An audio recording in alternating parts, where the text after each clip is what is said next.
Aleph.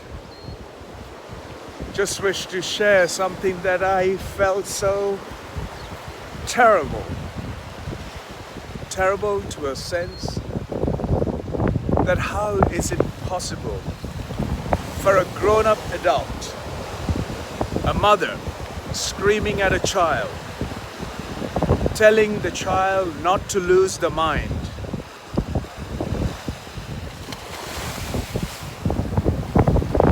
A mother, a parent, an adult, a guardian, or a guide to a young life is screaming as that child just climbed the steps up to the road with the mother as they were down on the beach.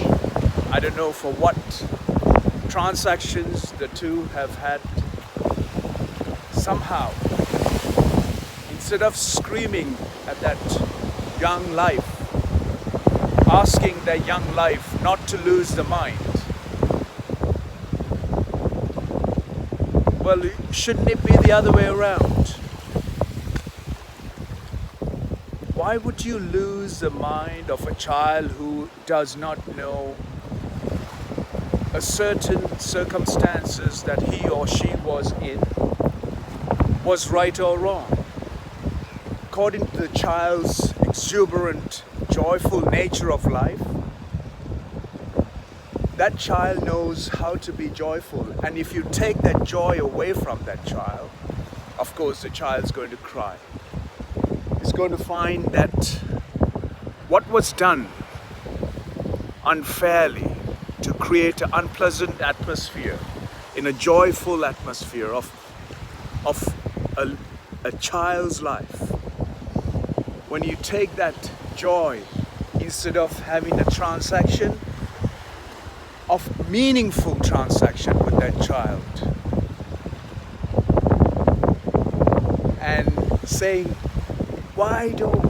let's do this together and see we've got something else to do afterwards, and we got something much more interesting that we can do together, that the child can relate to and child can connect to and feel that his pleasantness or her pleasantness, his joy or his beauty of enjoying the nature is not taken away and taken into a room, in a climate control room, when the child can touch the water, feel the sensations of the water in the feet, in the skin,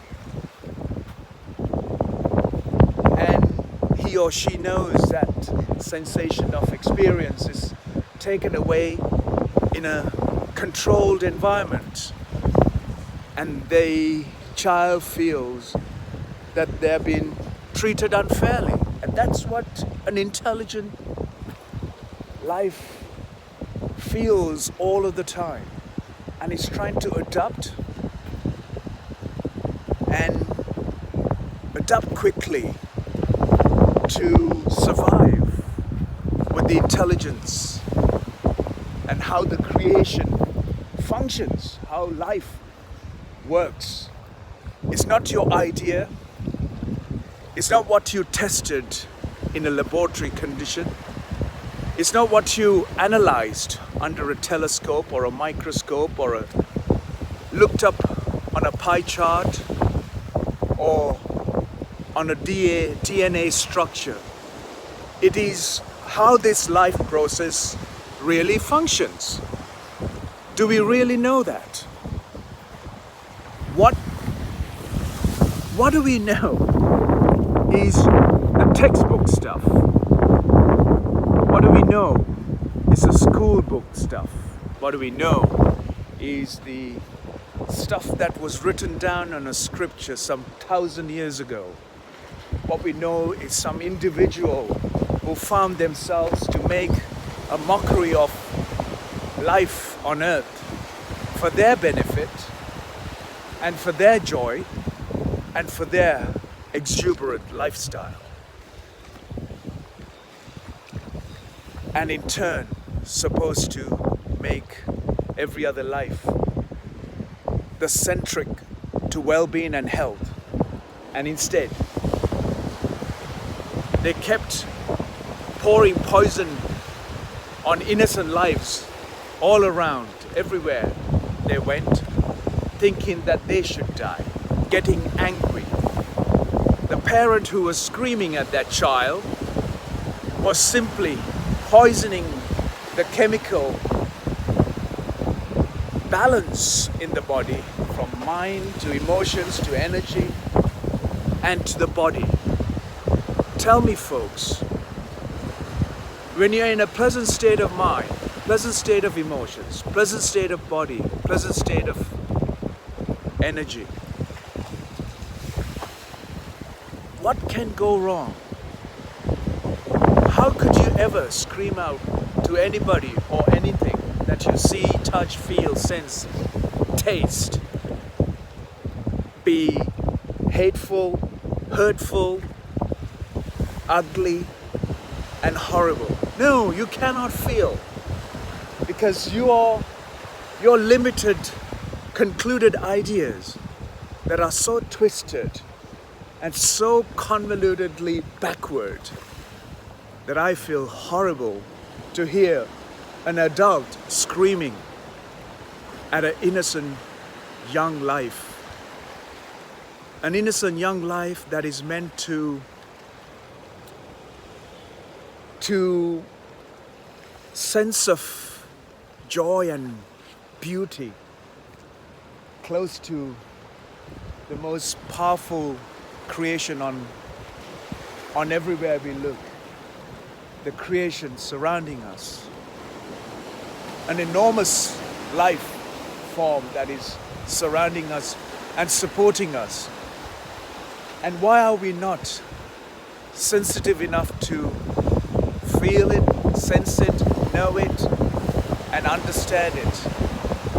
Why are we not joyful enough to experience that?